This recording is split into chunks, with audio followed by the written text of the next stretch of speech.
Dr. Mindy here, and on this video, I'm going to expand on this idea around what the heck do we do with belly fat. So I specifically want to dive into food. I know I talk a lot about fasting, but it's time for us to talk about foods and how to pair those fasts with really good foods that will help you get rid of the belly fat.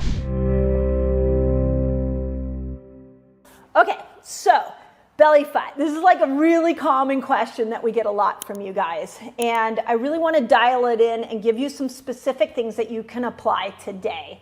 But before I do that, I really want to explain, like, what is fat? Why does it accumulate at the belly? Why do we accumulate fat in general? And then I'm going to go into 3 specific food groups that you've got to incorporate and understand why you're incorporating them so we can finally get rid of this belly fat. So here's the first concept. I really cannot say this enough that I want us to stop villainizing fat, because there is a reason that your body is accumulating fat, and it's because it needs a storage spot for the excess. So the excess hormones, the excess toxins, the excess glucose. So when your body accumulates fat around parts of that you don't like, especially the belly, we have to stop and remember that the body's giving us a message. So how do we go after that excess? And how do we stop villainizing fat? That's another really key point. Stop looking at yourself in the mirror and telling yourself horrible things when your body was trying to save your frickin' life. So let's have more of an appreciation of, like, wow, the body's doing the right thing at the right time. Thank you, body. Now I want to unwind that and make sure you don't have to store fat anymore. So there are 3 things I want you to think about. The first is that we've got to look at what the major organ that helps us detoxify. Because if we are storing extra toxins and fat, let's dive into the most important organ in the body for detoxification, and that's the liver. Now, when we look at the liver, we have a very specific category of foods the liver needs you to feed it so that it can do its detoxification properly. And we call those bitter foods. And this always kind of leaves people in this quandary of, like, well, what is a bitter food? So I'm going to give you some of my favorite. And this is literally my most favorite. I've eaten this a couple times this week, and it is radicchio. And I actually will use radicchio to wrap it around meat. So I'll put a burger in it. It becomes my bun for on the days I'm going low carb. I'll wrap it around some turkey slices with some grass-fed cheese and eat it like a little wrap. It is so firm that it actually works a lot like bread, and the liver loves it. So radicchio is a phenomenal option. The other option, and I put this in my salads all the time, actually did this last night, is dandelion greens. You've probably heard of dandelion green tea. I like to just get the fiber itself, so I like to go to the actual dandelion green itself. And what I'll do, for those of you who are like, well, what do I do with a dandelion green, is that I actually will take the green and I will cut it up. I'll take some scissors or I'll chop it with a knife, and I'll cut it up and put it in a mixed salad. So last night, we actually had a mixed green salad with dandelion greens, radicchio, and some other mixed greens. I threw some mint into it. We had a grass-fed steak and a sweet potato, and it was like perfection on a plate. But it really was there was a healing aspect to that meal other than a taste aspect, and dandelion greens were a really important part of that to help support liver health. Outside of things like radicchio and dandelion greens, my next favorite bitter food is ginger. I am a huge fan of fresh pressed ginger. I have been known to walk into a health store and just grab one of those ginger shots and drink it. You can press it yourself. You can put this in tea. You can cut it up and put it in a smoothie. That would be a beautiful way to do it, but it's great support for the liver. Outside of that, we've got lemons are also really great. I mean, we can even look at things like coffee, where coffee is a bitter. If you're doing it clean coffee, that can be supportive of the liver. I've talked a lot on this channel about the importance of coffee enemas. Well, what does coffee do? Coffee dilates. And so when we're looking to open up the liver so it can get all those toxins out and it doesn't forward it on to the belly to store it as fat, then we want to lean into, some clean coffee. This is not your coffee you go get at your coffee shop unless it's an organic one. This is organic, without chemicals, without mold. That's the kind of coffee you want. I've got a bunch on my website if you want to go look at my favorite. And then the other one that I recently have been dabbling with, I know we got a lot of chefs here on this channel, is something like cranberries. But this isn't like cranberry juice or a dried cranberry where we add sugar to it. This is like a cranberry that you, again, would take an organic cranberry, throw it into a smoothie. It's going to be a little tart, but it's also going to be very supportive of the liver. So those are some of my favorites that I've used personally for bitter foods. But overall, to support the liver and reduce the belly fat, we want the bitter foods. Second concept, and this one's really important for you to get. So what controls blood sugar is our microbiome. So we need to feed the microbes in our gut and make sure we have a really diverse set of microbes so that we can regulate blood sugar. If we've been on antibiotics for a long time, if you've been on decades of birth control, if you've had a lot of steroid use, what you're going to see, and you've been under a lot of stress, what you're going to see is your microbiome is deficient of a good variety of microbes. And you may find that your blood sugar is higher than you want it to be. When I'm working with a patient one-on-one, when I can't get blood sugar down, I go to the liver and I go to the gut to be able to look at how do we regulate blood sugar from that angle as opposed to just looking at fasting, which I love, of course, and looking at supplementation. I know a lot of you have asked me about like cinnamon and things like that. But what I want you to do is start to put some of these hacks I'm giving you into a daily regime that works really well. So when we go to the gut, I have some very clear, tried and true ones. The first is bone broth. Now, I want to explain why bone broth works so well. It has something called glycine in it, and glycine will heal the inner lining of your gut.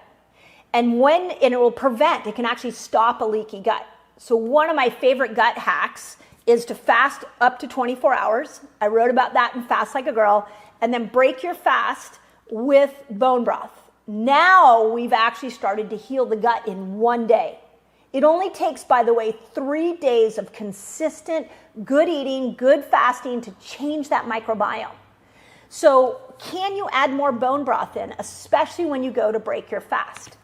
Second piece is that we've got to look at something, well, I'll go here for next. We've got to look at some of the probiotic foods that we want to add in.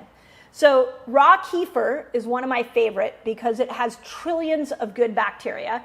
I love Raw Farm. I have no financial ties to them. I just love them as humans, and they're on a mission to try to change the microbiome of the world through raw dairy. And this one has turmeric in it. It has some cinnamon, so it can help with that blood sugar coming down, but it's also got trillions of bacteria, more powerful than even a probiotic. I break my fast often with this. And then the last part of the microbiome, especially for women, that I want to talk about is the power of the estrobolome.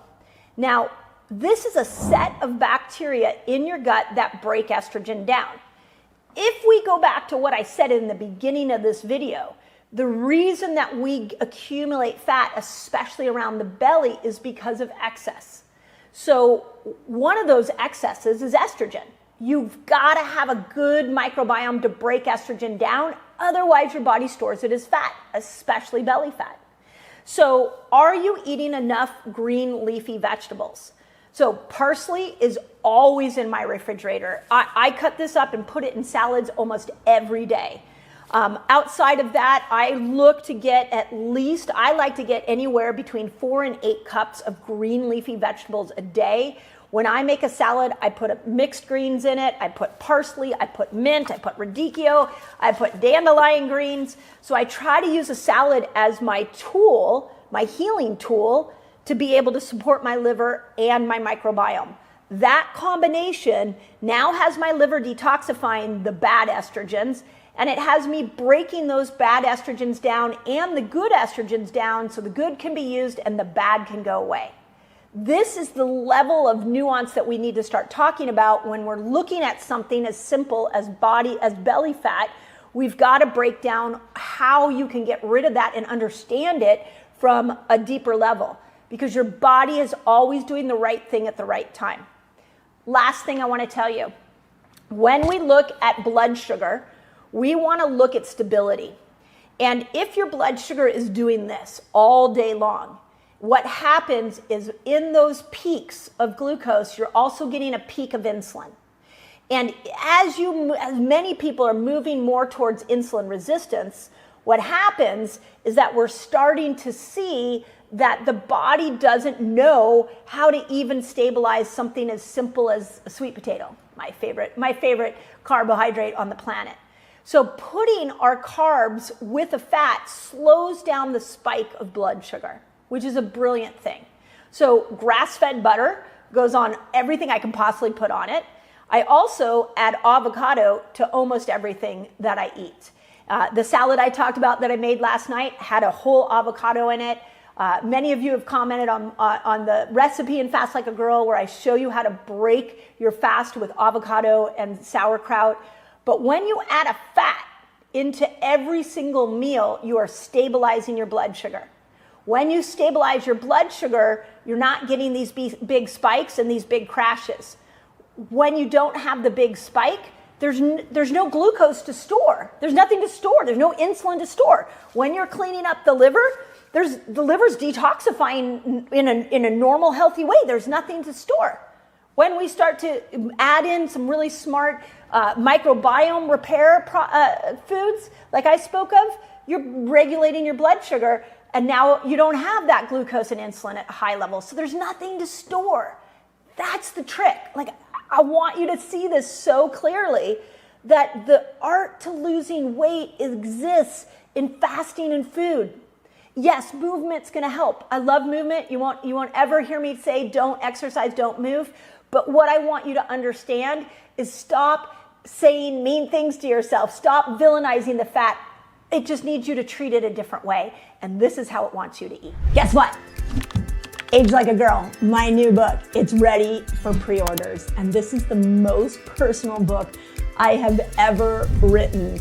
And I'm so excited to bring it to you. If you are looking to reinvent yourself through the menopause process, or maybe you're on the other side and you're still looking for that reinvention, I'm going to show you exactly why menopause works in your favor and how you can make it your greatest moment yet. Age Like a Girl. Believe it or not, on my Resetter podcast, the most popular podcast we have done is one that I talk about where when people struggle to lose weight, what they should do. So I get it and I want to help you. I'm trying to give you all my hacks. And there's one discussion we haven't had that is really important to talk about, which is the best time to lose weight and burn belly fat is when you're sleeping. I'm not joking. Like, literally when you sleep, you burn fat. And if you don't do the 8 things that I'm talking about right now, you may be missing out on this fat burning opportunity. So let's dive in. The way that I think about this is when we wake up in the morning, we should wake up slow. You are moving out of a delta brainwave where your brain is like coming back online, and you're going to move through delta, theta, alpha until you get into a beta brainwave state where you're actually communicating with people. So getting up should be gentle, and the same thing should be happening at the end of the day. And the same thing happens at night if all of a sudden you're like going, maybe you put the kids to bed and then you go back to work, you start answering emails, maybe you have a stressful conversation with your spouse, and then you put your head on the pillow, you're still in this high alert beta state. So you're not going to burn fat at night if you're in that high alert beta state, and you're definitely going to impact your fat burning capabilities in your fasting window if you wake up in that jolted, I call it the rushing woman, state in the morning. Let's change those 2 moments of the day. Now, this video, I really want to talk about the night one because this is important. So the first thing, your timing of your food really matters. And there's a couple of general rules with timing of food when it comes to weight loss. And if you haven't heard me say this before, I'm going to say it right now. When melatonin goes up, you become more insulin resistant. So when you're eating at 8 and 9 o'clock at night, when it's dark out, melatonin's going up. So that meal, your body is not going to be able to make the insulin to drive glucose into the cell So that glucose from your meal is going to get stored as fat. So one of the really interesting hacks is just don't eat in the dark. Like eat when it's light out because melatonin production is down. But a general rule that I use for myself is I don't eat 2 hours before going to bed. When I do eat every once in a while, like if I'm traveling or family, we all sit down very late sometimes, then I hate that because I can see it on my Oura ring that my deep sleep, my REM sleep, my whole sleep goes off. But again, we're not looking at sleep as this fat burning tool. So stop eating 2 hours before you go to bed. And in that, let's try to eat in the light, not in the dark. Okay, second thing that you can do is always, always, always take a walk after dinner. This is really important because think about what a lot of us do is maybe we had a stressed out day, we sit down, we eat dinner, maybe we're on our phone while we're eating dinner, maybe we're watching TV while we're eating dinner, which you shouldn't be doing.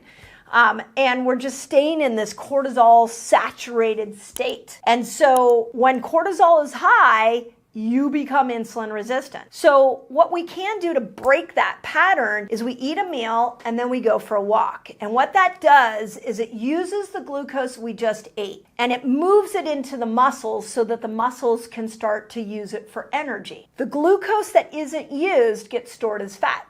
So if you eat your meal, you sit down, watch TV, and then you plop into bed, now none of that glucose potentially got used and it's going to be stored as fat. Third thing, you've got to put yourself in a parasympathetic state before you go to bed. So just like when we wake up in the morning, we go from delta, theta, alpha, beta, like right now I'm in beta, you're in beta listening to me. This is the high alert state of our brain. You don't want to be in a high alert state of your brain when you go to sleep. You got to start to go into that alpha and theta place. So what can you do to increase your parasympathetic activity? Well, meditation is really good. My fourth and fifth idea for you is to actually do some yoga. I know many people that will do some sun salutations when right before they go to bed.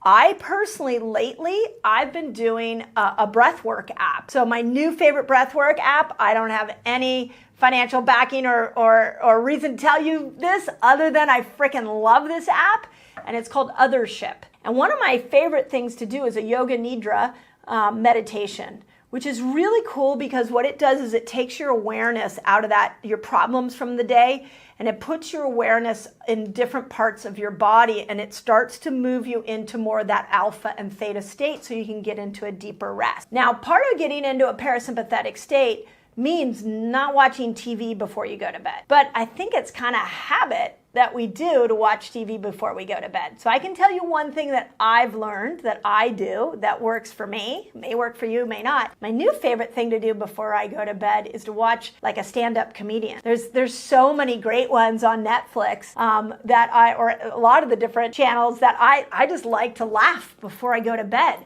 I find that the seriousness of the day keeps me in that high alert beta state. And the minute I go into laughter, I increase oxytocin. And when I increase oxytocin, I decrease cortisol. And when I decrease cortisol, I'm going to make myself more insulin sensitive, but I'm also going to be able to go into sleep a little easier. I'm going to get more rest out of my sleep. When I get more rest out of my sleep, I'm going to burn more fat. I can also tell you that we have a rule in my house, no stressful conversations before I go to bed.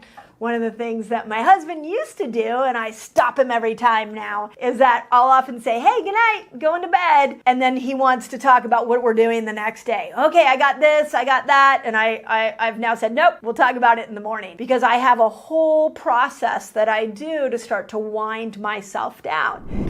Okay, I gotta interrupt this video because I have a free guide for you so you can master fasting. It's called A Beginner's Guide to a Fasting Lifestyle. And all you've got to do is click here and you can jump right in. Sixth thing I want to tell you, and this one's really interesting. I've thought a lot about this, and that is make sure your room is cool. Now, there's a lot of research showing that when we get into bed, that what can end up happening is if our mattress is cool, if the room is cool, it activates the parasympathetic nervous system. This is a little bit like cold plunges where, you pop in a cold plunge and you come out and you feel calmer. You might not have felt that calm when you're in the plunge, but you will feel calmer afterwards. When we put ourselves in cool environments, what we end up doing is we turn on that parasympathetic activity. So, if it's summertime, it's really hot, take a very, very cold shower and then get in bed. Sometimes I'll do that with when you got curly hair. A lot of times going to bed with wet hair is a trick for making the curls come out a little bit more. So I'll take a real cold shower at night before I go to bed and go to sleep with a wet head, wake up with a big head of curls, and I've gotten into a deeper sleep and I've burned more belly fat as I've been sleeping. Okay, the seventh thing is a weighted blanket. Now, this is really interesting because I've spoken of this before. Like, if we go back, I'm always thinking through the lens of like our primal friends and like, how did we do it? The world got so complicated. The modern world's so complicated. We have all these problems now. What in the modern world is working in opposition of what we did in our primal days? And when we think about what we did in our primal days, slept on a cold, hard ground, didn't have mattresses, and they used cow hides as most likely as a cover, as a blanket. So there's something about our nervous system relaxing and going into a deeper sleep when we decide to sleep on a cold mattress and use a weighted blanket. I can tell you, I travel a lot, and when I go into hotel rooms, I actually will take my pillows and put the pillows on top of me to kind of give me that calm feeling that will put me into a deeper sleep. Okay, last thing, and this one's really cool if you have the resources to do it, and that is to really monitor your sleep, whether it's through some kind of biometric wearable. There are a lot of great ones out there, but start to monitor your sleep. And what's interesting is that we've kind of gotten caught in this part of, we need 7 to 9 hours of sleep. But if you actually look into the research, there are a lot of studies showing us that there's a first sleep and a second sleep. And those of us that wake up at 3 and 4 in the morning, that sometimes we can sit there. I know this happens to me. So what we know is that if we monitor our sleep and we make sure that we're not just falling prey to, I got 7 hours, I got 6 hours, and getting caught in how many hours we're getting, but actually thinking more about two measurements. We want to think about deep sleep and we want to think about REM sleep. So deep sleep is where your brain actually starts to shrink and your cerebral spinal fluid comes up and it washes your brain out and it takes those toxins out and puts it through your lymph system. So you literally have a new, fresh, detox brain in the morning. You need at least 60 minutes of deep sleep. 90 minutes is better. I haven't seen any research saying too much deep sleep is bad, but that's usually what we're looking for. REM sleep is how we make sure that we are able to take the information that we learned that day and are able to integrate it into our memory. So it's more about information, which is REM sleep, and cognition. So you need about 60 to 90 minutes of REM sleep. And the last thing I want to say on this that I think is really interesting, and I just did a podcast with Dr. John Lawrence on this, is that there is a part of the brain, and he calls it the blue spot. So you're going to have to go listen to this podcast because is really cool.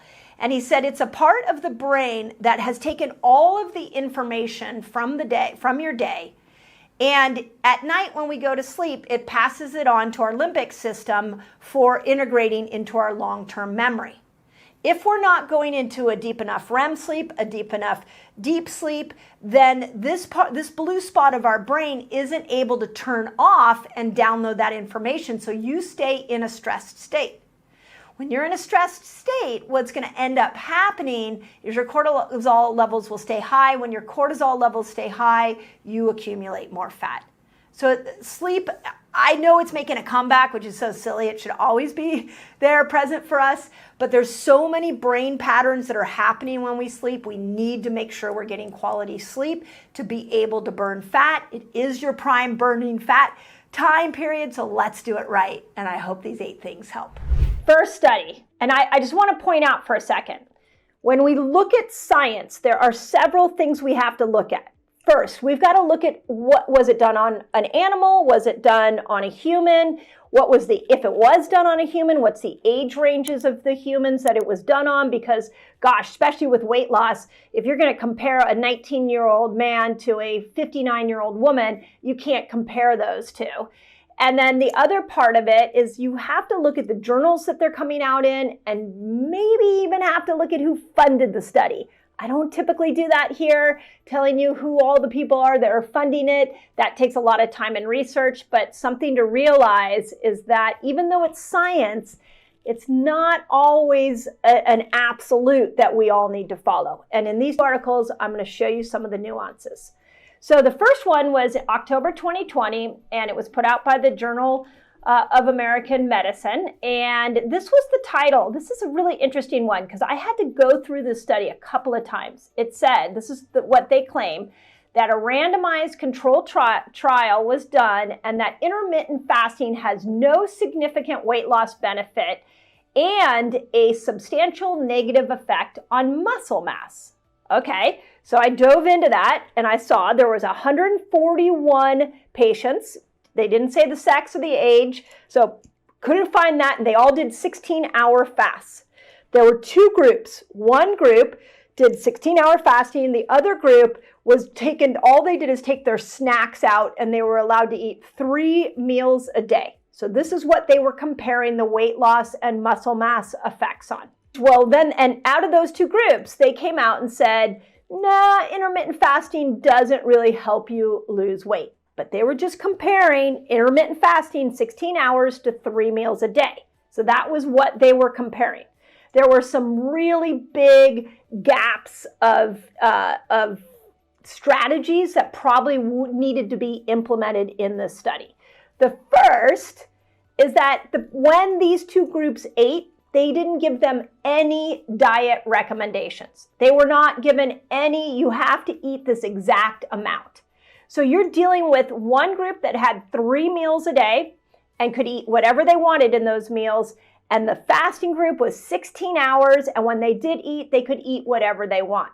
So just because fasting is amazing and it helps with so many things, it doesn't mean that it gives you free license to eat whatever you want, especially when it comes to weight loss. So this group, this 3 meals a day, they could have been eating at McDonald's those 3 meals, and this group could have been, doing the same. When they ate, they could have been eating fast food. So we didn't control the foods that they ate. That right there tells me the study, it wasn't really properly done.